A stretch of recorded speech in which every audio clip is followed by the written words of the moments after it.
Isolation, the involuntary or voluntary act of being detached from others. Whether through deliberate withdrawal or having it forced upon you by others, the feeling of being completely alone in the world is a crushing one. Many people can attest to feeling completely alone in a room full of people, so merely having people around you physically is often not enough to overcome emotional isolation that is becoming more and more common in everyday life. The internet, for all its positives, has caused us to become more and more isolated from each other. Despite being able to talk to anyone on the planet in real time, the feeling of having no one to talk to that you can look into the eyes and discuss your problems with can be soul-crushing. Hell, I'm talking into a microphone to anyone listening to this across the world while sitting in my room, staring at my monitor. No, this is not a cry for help, and I've been pretentious enough, so let's immediately ruin the mood by talking about a gacha game. It's been over a year since the peak of Arknights dropped. Lone Trail. Lone Trail is a phenomenal event that took everything that made Arknights and pushed it to the limits. Upon release, the event was praised for its incredible story and the revelations it brought to the lore. And even now, over a year later, it is still held up as being one of the greatest events in Arknights. Although now that Babel has been released, its throne is being challenged. But this isn't a video discussing whether Babel is better than Lone Trail. That'll just come down to individual preference. Today, or whenever the virtual pathways of the internet allow you to see this video, I want to talk to you all about the main theme of Lone Trail. Loneliness. Isolation. To be alone on a trail. Listen, it's in the title of the event. This shouldn't be a surprise to anyone. And in the years since Lone Trail came out, one of the main characters who best embodies that very theme has received a lot of development. And I don't think I need to keep you guessing as to who that person is if you're caught up with the latest events and story. Lone Trail is the culmination of the Rhine Labs series of stories. The story that started in Mansfield Break, or the Rhine Labs manga if you want to be specific to when this series of events was put in motion, has always had isolation as one of its main themes. Be it a prison isolating inmates, both innocent and guilty from the outside world, or a scientist isolating herself from the reality of her actions. The stories surrounding Rhine Labs have always been lonely, in both a physical and mental way. So what is the story of Lone Trail? Well, it's the story of one woman's dream. A dream more important to her than the entire world. A dream of the sky. Normally one would save the best for last, but Kristen is the true focus of this story, more so than any other character within the many stories surrounding Rhine Labs. A woman of incredible devotion to her dream, she is introduced in her boss description better than any other character in Arknights' history. Egoist, betrayer, seeker, loner, pioneer. These simple words paint the picture of the woman who dreamed of splitting the sky. From a young age where she lost her parents who dared to dream of the sky, Kristen was obsessed with that very sky. Not looking at the sauropod that sealed them inside, but at the world beyond it. The one hidden from her. And so she sought to change that. Founding Rhine Labs was merely the first step. From there, no field of research, no act against mankind was too far to achieve her dream. Defense works, biology, originium, child experimentation, military contracts, corruption, betrayal. Nothing was too far for the woman with one goal in mind. Can't make an omelette without breaking a few eggs. Even the deaths of those who came before her meant nothing if her dream could be fulfilled. She took from all those around her to fuel her ambition. She would be the first to reach the heavens, and she succeeded. She split the sky. But to achieve that, she was left isolated. Saria, her oldest companion, friendship is probably too small a word to describe what they had, was left behind. Saria could no longer blind herself to the crimes Kristen allowed in the name of her dream. Muelsyse, one of her other closest friends, gave everything she had to Kristen's dream, but even she was left abandoned in the wake of that glorious vision. Children like Rosmontis and Ifrit were offerings on the altar that was her dream. Their ruined lives meant nothing in the face of that vision. The experiments of Dorothy that resulted in the creation of a superweapon, a mere afterthought, a test run for a more important vision. But despite the isolation brought upon by her dream, she still loved those around her. Seeing the sky with Saria was the first time she felt truly happy. The second being when she split the sky itself, so clearly she valued the memory. She also believed that no matter what, Saria would always return to her side, which was a reinforced belief, as Saria would always come to the aid of Rhine Labs in her own way, even after they had parted ways. Likewise, she built a lab for Muelsyse, a place where all the plants she loved could be, wishing that she could send all she'd learned of these plants in space back to her, even at the end. But in the end, she left Terra alone, without Saria or Muelsyse beside her, and journeyed further from home than any from Terra had before. A mere 5 days after leaving Terra, the power was drained from her ship, and she only had one course of action left: to enter a sarcophagus and wish goodnight to Terra. Despite leaving the world of Terra behind, her decision to split the sky would have lots of influence on the world. Although the act of literally splitting open the sky would definitely do that on a political level, the main effect of her dream that I want to focus on is how it affected the people around her. Saria and Silent's reconciliation, Rosmontis' confrontation with Loken, Hoolheyak and her journey to overcome her past, the Doctors meeting with the last members of their race, and the isolation felt by Muelsyse and her projection onto others. Saria, Silence, and Ifrit, 3 people brought together by the atrocities of Rhine Labs. A director and co-founder, a naive scientist, and a young girl used against her will by those with no regards to her life. It is through these 3 that we are truly introduced to the cruel reality of life within Rhine Labs. Within the pages of the Rhine Lab manga, we see the events that would lead these 3 to stand in opposition to Rhine Labs and Kristen. Saria choosing to right the wrongs carried out by the company she helped create, Silence hoping to bring justice to those wronged by this company, Ifrit hoping to bridge the gap that has formed between the 2 most important people in her life. The motivations driving both Saria and Silence prevent the 2 from truly forming a united front against Kristen prior to their battles during Lone Trail. This self-imposed isolation from each other is a product of the 2's inability to communicate with one another. Although the 2 are far closer in Lone Trail than they were following the Diabolic Crisis, it isn't until this event that they truly reconnect. However, despite all that progress made prior to Lone Trail, the 2 still refuse to allow each other to handle the burden of dealing with Kristen. Despite their common goal, they still isolate themselves from the other, with Silence going after Purvis and Saria going after Kristen. Both are necessary roles, but they could have potentially been completed far easier if they cooperated instead of isolating themselves. But the events set in motion by Kristen forced the 2 to communicate properly for the first time in years, with Silence revealing how she viewed Saria when they first met, but that she was finally ready to step out of her protective shadow. Likewise, Saria is finally able to admit to Silence a truth she herself was afraid of. Even after everything Kristen had done, and would do, even now, if she had to reform Rhine Labs again, she would. Despite all that could separate them again, the openness that they share, as well as the presence of Ifrit, bring the 2 together in the end. Despite being rather insignificant when compared to the immense stakes of Lone Trail, Ifrit is the catalyst that led the 2 down this path, and so Ifrit continues to remind them of the benefits that come from connection, with Ifrit proving necessary to keep Silence going after she fails to stop Purvis, stopping her from wallowing in self-pity, which would later allow Silence to be in the right place to save Saria's life, after she failed to stop Kristen. But Silence and Saria aren't the only people aided by Ifrit's refusal to allow isolation. Rosmontis, despite being an elite operator of Rhodes Island, is a deeply damaged individual. This is due to the horrific experiments carried out on her by one Loken. Fuck Loken, by the way. Rosmontis must record all her memories into a terminal, or she will forget them. This, in and of itself, is enough to isolate her from all those around her. But Rosmontis, hoping to overcome this trauma, carries a diary around with her so that she may remember all those whom she loves.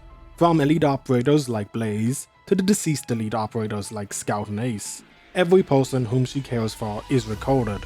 And now Ifrit, one who also suffered horrific experimentation, seeks to help Rosmontis overcome her past. As such, Ifrit often chooses to aid Rosmontis over pursuing Saria and Silence. But Loken was the one who invited Rosmontis back to Columbia, so a confrontation with her abuser is fated to happen. Loken believes he has sinned when turning Rosmontis into what she has become. No, he doesn't regret what he's done to her, but instead regrets that the military made him accelerate his experiments. His sin was failing to turn her into the ultimate weapon. Loken's ultimate goal with this reunion is simple. He wants her to remember him, and be the one to kill him. This revelation, combined with finally learning her own name, drove her into a rage. This little cat of Rhodes Island began carving a bloody path through the Colombian military. However, once again, Ifrit comes to the rescue, reminding Rosmontis that she doesn't have to be controlled by the scars caused by those who hurt children like them. With a helping hand of what I'm sure will one day be one of Rhodes Island's finest elite operators, Rosmontis regains control. And for what little time he is left, Rosmontis follows Loken, taking one last look at the criminal before forgetting him entirely. For one who longed to be remembered to overcome the crippling loneliness that he felt, this was the most fitting punishment. To simply fade from the memories of his victim. For Rosmontis has no need to remember him, for she has already found those who will fill her life with joy. All those whom she lovingly records in her diary at Rhodes Island. And moving away from the members of Rhodes Island and towards a future member, Hoolheyak. The sexy snake lady, despite all the positives that implies, is quite a rough case of isolation. The crazy front she puts up isn't entirely fabricated, but it's still a mask she wears around others. Her devil-may-care attitude leads her to fall into walking alongside Kristen, who promises to let her meet God. For you see, Hoolheyak is a Kukulon, which I've butchered, an exceedingly rare race as of the time Lone Trail happens, being potentially one of the last of her kind. But her people have cursed her, for when she was a newborn, she underwent a special surgery. She has had the ancestral memories of her entire race implanted into her brain. Yes, this does make her exceedingly dangerous, but it also has vastly reduced her life expectancy. Throughout Lone Trail, she makes herself a nuisance, fulfilling the role Kristen has given her, battling Muelsyse, battling the military, battling Saria. Doing all this for a chance to ask God one question. Why has she been cursed with this knowledge? However, Kristen is no god, and there are no answers explaining away her suffering. The isolation forced upon her by those long dead can never be explained, at least not by anyone still alive. So, out of frustration of being denied even by this god, she saves Kristen's fading consciousness. Using that, she finds a home of sorts for herself, within Rhodes Island. Blackmail using what's left of a man who just wants to finally rest probably isn't the best way to start a working relationship with a company you plan to stay at, but hey, if it works, it works. Rhodes Island is likely the only place in the world she could possibly find an end to her isolation. Although, considering what's happened to her, it is unlikely that she will live long enough to understand the blessing that the people of Rhodes Island would give her. The Doctor plays into Kristen's dream in a rather different way. They've never met, but Kristen still leaves an influence upon the Doctor's psyche. Lone Trail marks one of the first real dives into the Doctor's race. Kristen, as part of her journey to split the star pod, discovered an underground sanctuary, one overseen by a preserver, by Kristen, an artificial intelligence created by the first civilization. Well, not really a true AI, but a machine intelligence created by Kristen sacrificing himself, being transformed into a machine to oversee the other members of his kind as they slept. But by the time of Lone Trail, all of them had been lost. No longer could they awaken from their slumber. And so, by the time Lone Trail takes place, Kristen had already given up on everything he had left. All for the dream of Kristen, sacrificing the lives of all those in his care and all the energy he had left. And long after the point of no return, the Doctor would enter the picture. The Doctor is no stranger to being alone. They are unique in the world, the only remaining person immune to the effects of Originium. They are one of the final members of their race, and this event only shoves that point home further. They literally watch as the life support systems keeping thousands of their kin alive are shut down. They know the priestess is still out there somewhere, but her aside, they had literally just found the final members of their race, only to watch them die. But despite that overwhelming loss, the Doctor is not alone. Amia, Kaltzer, all of Rhodes Island. The Doctor at this point has an intimate relationship with isolation. Out of everyone that goes through it, They perhaps understand what isolation does to a person the best. They who possess very little of their memories understand the value others bring to one's life. And that is why the Doctor goes out of their way to help those in need. They protect Rosmontis from Loken, not because the cat can't defend herself, but to protect her from someone that hurt her. Not a new feeling for the Doctor, as upon seeing Rosmontis in action for the first time, they also commented on the cruelty of sending someone so young to the front lines. But the Doctor trusts her to protect herself physically. They can't really do much on that end even if they wanted to, so they defend her when she needs them emotionally. But they also don't hold Rosmontis back from dealing with Loken in the way they deem fit. When he met Kristen, he was confronted by the person that perhaps means the most to him besides Amia. A recreation of Teresa. Out of all the areas surrounding the Doctor's past, this one is perhaps the most tragic of all. Once again, the Doctor promises Teresa that they shall remain true to themselves. No longer the ghost of Babel, to whom tragedy was an acceptable outcome, but one who would reach out to save those in need. So, when an elf who only ever sees people slip away from her needs someone, anyone, to break them out of their isolation, the Doctor only has one decision available to them. Muelsyse is one of my favourite characters that Arknights has given us, and I probably say that a lot, but let's go on. One that has been defined by their isolation. An elf, the last of her kind. She grew up in Colombia and became quick friends with Saria and Kristen. Over their time together after founding Rhine Labs, Muelsyse believed she had finally found a home. Unfortunately, she attached herself too deeply to the duo. She, in her desperation to finally have a family to call her own, believed that the connection between the three was the most important thing in the world. But despite Saria and Kristen both loving her, in the end, it was not enough. An end to her life of isolation could not be found within Rhine Labs. Soon the cracks would form. She, who learned earlier than Saria of the depths that Kristen would go to, attempted to play both sides. She hoped that the two could continue to play house with her forever, and so she tried to prevent them from going down separate paths. But that was just a delusional dream. The more she tried to bring them together, the closer they seemed to split apart. Until eventually, the dam broke. Saria left following the Diabol crisis, and Muelsyse was left behind by one of her closest friends. But she didn't give up hope. She still had Kristen, but Kristen was obsessed with her dream. A dream that was worth driving Saria away for. And so, as time drew closer, Muelsyse would find herself between Saria and Kristen again. In Dorothy's vision, she is pursued by Hoolheyak and shoved into a mech suit to fight Saria. Muelsyse would have been killed there if not for the timely intervention of the Doctor. Despite their close relationship, Saria had not recognized her. Yet another blow to the ideal vision of friendship in Muelsyse's mind. As such, for the remainder of Dorothy's vision and much of Lone Trail, Muelsyse continues to be torn on whether siding with Saria or Kristen is the right thing to do. During that time, she and the Doctor deepen their friendship, although Muelsyse still keeps up a wall of distance between them. This relationship would continue until Muelsyse finally made her decision. Seeing a recreation of her lab within Kristen's ship, she decides to take her place alongside her, leading Muelsyse to confront Saria when she inevitably came to stop Kristen. And she almost succeeds in stopping her, but a last-minute adjustment by Kristen saves Saria from Muelsyse, and she is left trapped outside of their final meeting.